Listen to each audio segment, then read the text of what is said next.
अस्सलाम वालेकुम रहमतुल्लाह, आदाब अर्ज़ है। मैं Syed Kaleem SDPI social democratic party of India Maharashtra state president. Maharashtra के अंदर SDPI पहली मर्तबा विधानसभा इलेक्शन कॉन्टेस्ट कर रही है। इससे पहले जो लोकसभा इलेक्शन गया, उस लोकसभा इलेक्शन के अंदर हमने 2 सीट कॉन्टेस्ट किए थे, एक परभनी से, दूसरा साउथ सेंट्रल मुंबई से। अभी हमने कल हमारा मुंबई के अंदर हमारे स्टेट ऑफिस के अंदर जो है तो प्रेस कॉन्फ्रेंस करके हमारा फर्स्ट लिस्ट जो है वो फाइनल हुआ। वो फर्स्ट लिस्ट के अंदर हमने 9 कैंडिडेट का अनाउंसमेंट किया है। उसके साथ साथ टोटल हम महाराष्ट्र के अंदर 25 सीट कॉन्टेस्ट करने जा रहे हैं। महाराष्ट्र के अंदर पिछले 10 साल से SDPI है, लेकिन 2021 नवंबर उसके बाद से हम लोग को फुल फ्लैश एक्टिव हुए हैं। उसके बाद 3 साल के हमारे इस काम के अंदर पूरे महाराष्ट्र के अंदर अभी हमारी जो परिस्थिति है वो ये है कि हम 100 से ज़्यादा सीटों के ऊपर, विधानसभा सीटों के ऊपर मजबूत हमारा एक बेस तैयार है अभी। लेकिन फिर भी हम सिर्फ 25 सीटों को कॉन्टेस्ट करने का फ़ैसला किए हैं। उसका रीज़न ये है कि सबसे पहले हमारा महाराष्ट्र के अंदर जो फोकस है वो ये है कि बीजेपी और उसकी विचारधारा वाली उसके साथ रहने वाली जो पॉलिटिकल पार्टियां हैं उनको सत्ता से दूर रखना, ये हमारा फर्स्ट एजेंडा है। दूसरा, बीजेपी को सत्ता से रोकने के लिए या बीजेपी के डर के नाम पर सो कॉल्ड सेकुलर पार्टियों का गुलाम बनना, इनका बंधुआ मजदूर बनना, ये भी जो है तो सही नहीं है, ऐसा नहीं होना चाहिए। ये भी हमारी एक सोच है। हमारा मानना है कि जितनी डेमोक्रेटिक पार्टियां हैं, ये डेमोक्रेटिक पार्टियां इनके साथ में टेबल पर बैठकर आमने सामने रहकर हम जो है तो बातचीत करने वाले बने। इसलिए हम महाराष्ट्र के अंदर जो है तो ये विधानसभा इलेक्शन लड़ रहे हैं। और साथ ही साथ अभी पिछले कई सालों से महाराष्ट्र की जो हालात हमने देखे हैं, ख़ास करके यहाँ पर मुस्लिम समाज और इस्लाम धर्म को निशाना बना हो, समानता का मामला हो, दलित अत्याचार का मामला हो, इन तमाम मुद्दों को लेकर महाराष्ट्र में कोई भी एक पार्टी ऐसी नहीं है जो बीजेपी और उनकी सोच रखने वाली पार्टियों के सामने पूरी ताकत के साथ में, ईमानदारी के साथ में खड़े रहे। हम देख रहे कि पिछले 2-3 साल से महाराष्ट्र में लगातार हिंदू जनजागृति समिति की तरफ से सकल हिंदू समाज और हिंदू आक्रोश नाम के जुलूस जो है तो पूरे महाराष्ट्र में निकाले गए, लगातार निकाल रहे हैं। उसके अंदर डायरेक्ट जो है तो झूठे प्रोपेगेंडा के नाम पर लव जिहाद, गौ खुशी, ऐसे झूठे बेसलेस आर्ग्यूमेंट और बेसलेस मुद्दों को लेकर ये मुस्लिम समाज और इस्लाम धर्म को टारगेट कर रहे हैं। इसके अंदर हम साफ तौर पर देख रहे हैं कि महाराष्ट्र के अंदर जो है तो जहर घुलने का काम किया जा रहा है, राष्ट्रीय एकता और अखंडता को जो है तो मिटाने का काम किया जा रहा है। लेकिन सो कॉल्ड सेकुलर कहलाने वाली पार्टी, चाहे वो कांग्रेस हो, NCP हो या फिर जो है तो समाजवादी और जितनी भी सो कॉल्ड सेकुलर पार्टियाँ हैं, एक भी जो है तो सही तौर पर आवाज़ नहीं उठाता है। उल्टा सबके सब लोग खामोश है। आज हमारा महाराष्ट्र जो है तो फुले शाह अम्बेडकर का विचारधारा वाला एक महाराष्ट्र है। सिर्फ ज़बान से बोलने से नहीं होगा। ये संविधान की जो वैल्यूज़ है वो वैल्यूज़ को डट कर हम उसको प्रोटेक्ट करना पड़ेगा। हाँ, उसको डट कर, उसको खुलकर जो है तो बोलना पड़ेगा।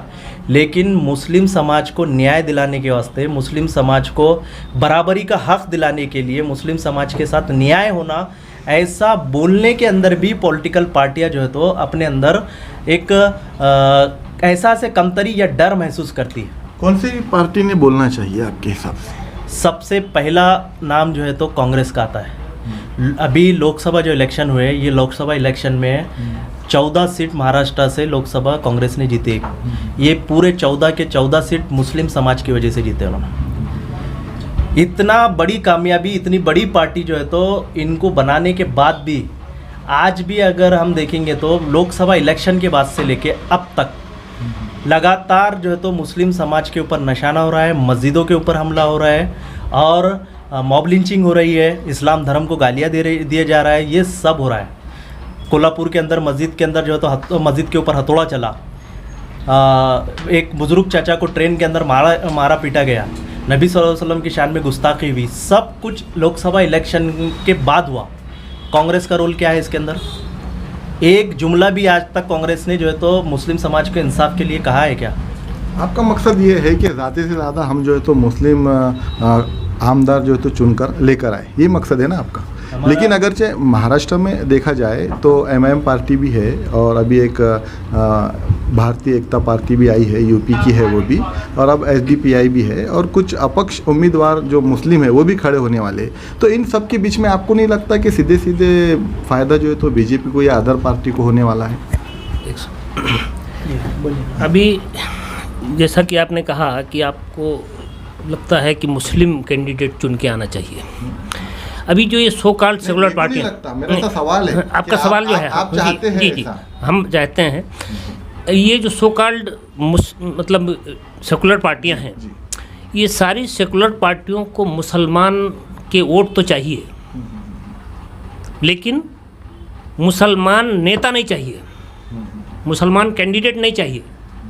क्यों?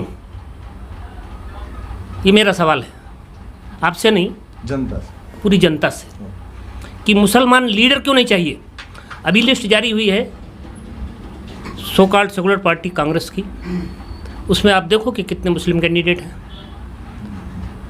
ये शिवसेना उद्धव की लिस्ट जारी हुई है, एक भी मुस्लिम कैंडिडेट नहीं है। जब पार्टी कैंडिडेट देती है तो पूरा सर्वे करती है कहाँ से कौन सी सीट, कौन से समाज की सीट कैंडिडेट देंगे तो हमारी सीट चुन कर आएंगी। हो सकता है कि उन्होंने सर्वे किए होंगे और उनको सर्वे में ऐसा लगा होगा कि यहाँ से मुस्लिम सीट ये सर्वे पूरे 70 साल से होते आ रहे हैं ना, और महाराष्ट्र का लोकसभा इलेक्शन अभी गया है। ये तीनों महाविकास अघाड़ी की पार्टियां जितने भी कैंडिडेट जिता के लाई हैं, उसमें मुसलमानों का क्या इन्फ्लुएंस है, क्या रोल है मुसलमानों का? जितनी भी सीट जीत के आए हैं ये सिर्फ मुसलमानों की वजह से जीत के आए हैं। जहां मुस्लिम वोट डिवाइड हुआ है वहां इनकी सीट नहीं जीती। लेकिन मुसलमानों की एक बात हमने देखी है, जहाँ पे मुस्लिम कैंडिडेट नहीं रहता है तो वहाँ पे पूरे मुसलमान एक होकर एक कैंडिडेट को वोट डालते हैं, लेकिन जहाँ पे अगर 3 से 4 कैंडिडेट रहेंगे तो वो एक कैंडिडेट चुन नहीं पाते। नहीं तो इस वजह से जो तो मुस्लिम क़यादत हरती है, मुस्लिम कैंडिडेट हरता है, ऐसा नहीं लगता है आपको? नहीं, ऐसा लगता है, लेकिन ये फिर वहाँ मुस्लिम कैंडिडेट क्यों नहीं होना? जहाँ मुस्लिम इन्फ्लुएंस है, जहाँ मुस्लिम की वजह से सीटें जीत के आती हैं, वहाँ महाविकास अघाड़ी का या फिर ये जो सो कॉल्ड सेकुलर पार्टियां हैं, इनके मुस्लिम कैंडिडेट क्यों नहीं है? एक सवाल है। 2014 के बाद में अगर आप महाराष्ट्र का समीकरण देखेंगे, जहाँ पे पार्टी ने अगर मुस्लिम कैंडिडेट दिया तो अपक्ष में आप ही के मुसलमान लोग 4 लोग खड़े होते हैं वो कैंडिडेट को गिराने के लिए। नहीं, वो कैंडिडेट को गिराने, तो मुसलमानों ने भी चाहिए ना कि हमें जो है तो जब एक बंदा पार्टी ने अगर दे दी है मुसलमान, तो हमें सबको जो है तो एक होकर के उसको चुनकर देना चाहिए। आपको भी तो सबूत देना पड़ेगा ना। इसमें आप ये बहुत अच्छा सवाल किया कि मुसलमान ही एक दूसरे को ये करते हैं, डिवाइड करते करके। इसमें 2 चीज़ें हैं। पहली एक चीज़ है, मुस्लिम समाज को भी सोचना चाहिए कि मुसलमानों का लीडर कौन है। बिल्कुल राइट। वो उर्दू नाम है उसका, अपने आप को मुसलमान बोल रहा है, खान पठान आगे लगा रहा है, शेख सैयद लगा रहा है, तो क्या वो मुस्लिम लीडर है? मुस्लिम समाज का पिछले कई सालों से महाराष्ट्र में जो शोषण हो रहा है, अभी आप बताइए मेरे को, नीतीश राणा जैसा एक एमएलए है, वो मस्जिद में घुसकर मारने की बात किया उसने। मीरा रोड पर उसने कहा कि चुन चुन के मारेंगे करके, फिर मस्जिदों के ऊपर से हरे झंडे निकाल लेंगे बोल के बोलता है। इससे इलेक्शन का क्या ताल्लुक है? 1 मिनट सुनिए, इसके अंदर मेरा एक सवाल आप बोलिए, जब ये स्पीच दे रहा था तो कोई मुस्लिम एमएलए महाराष्ट्र में नहीं था क्या? एक भी नहीं था ना। इम्तियाज जलील ने इतनी बड़ी रैली लेकर गया, इतिहास रच दिया इम्तियाज जलील ने। 10 एमएलए थे महाराष्ट्र में, कितने थे? 10 साहब। इम्तियाज जलील साहब का आप नाम ले रहे हैं, जो देखो, जो सबने देखा मैं वो बोल रहा हूँ, मैं उनकी साइड नहीं ले रहा हूँ, सबने देखा। तो कुछ बोल रहा हूँ नहीं, आप सुनिए सिर्फ। आप इम्तियाज जलील साहब का नाम ले रहे हैं।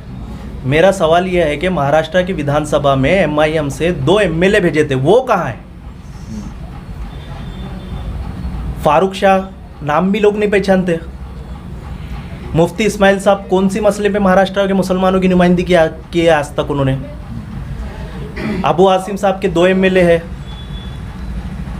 एक रईस है भिवंडी से, उन्होंने क्या करा आज तक? नाम सुना है कभी कि मुस्लिम समाज के लिए क्या करे करके? तो जो लोगों ने अभी कोल्हापुर के अंदर मस्जिद के अंदर हथौड़ा चला, हसन मुशर्रफ अगर चाहते तो महाराष्ट्र, कोल्हापुर और पश्चिम महाराष्ट्र के मुसलमानों को कोई भी जुल्म नहीं कर सकता। इतनी सियासी पावर रखने वाला एक मुस्लिम समाज का एमएलए है। अब्दुल सत्तार अगर चाहेंगे तो औरंगाबाद डिस्ट्रिक्ट के अलावा आसपास के 10 डिस्ट्रिक्ट तक मुस्लिम समाज के ऊपर अन्याय नहीं हो सकता। मुस्लिम समाज के एमएलए है, लेकिन ये लोगों को मुस्लिम समाज ने जिनको अपना लीडर और रहनुमा समझते हैं, ये हकीकत में आपके नुमाइंदे है ही नहीं। आप क्या मकसद लेके इलेक्शन में उतरे, ये हिंदू मुस्लिम या फिर डेवलपमेंट?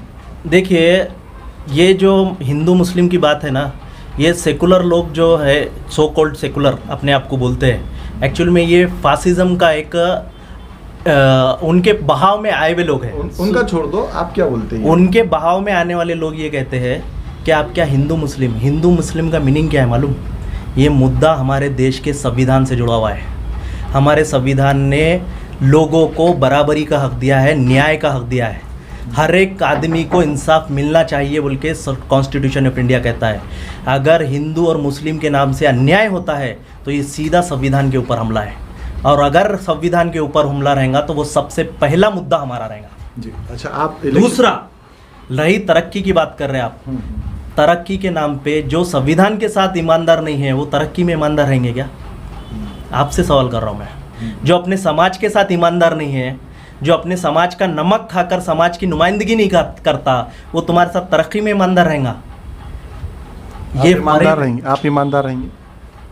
100% एसडीपीआई का एक एक हमारा नुमाइंदा, ये हमारे मुस्लिम कौम के ख़ास तौर से ये हीरे चुने हैं हमने, ये अपनी जान दे देंगे लेकिन समाज के साथ धोखा नहीं करेंगे।